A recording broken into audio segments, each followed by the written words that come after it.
Air rushed against my face as I dived from the airplane. It was cold, but it didn't bother me as I fell through the sky. I laughed and yelled with delight as I soared in the air. No wolves were up here trying to kill me. No desirable men were turning into killers. Nothing but danger-free air and birds to keep me company. I wanted to stay here forever, to just keep falling and never hit the ground. But the second I touched down, I knew there'd be pain.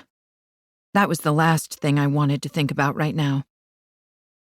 The past few days had been worse than anything I'd ever been through in my entire life. I was being hunted like nothing more than an animal. And then there was the mystery of why these particular monsters wanted me. No, I didn't want my reality. I wanted my dream to go on forever.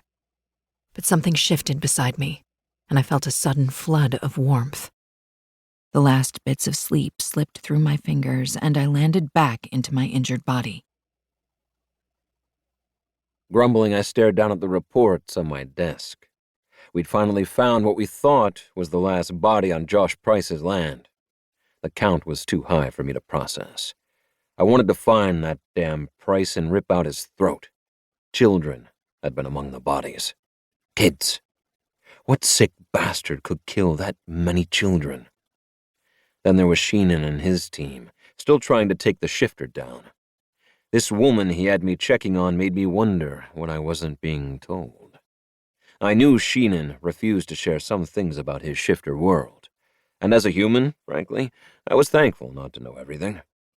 But as the leader of a top-secret and classified paranormal special ops team, it annoyed me.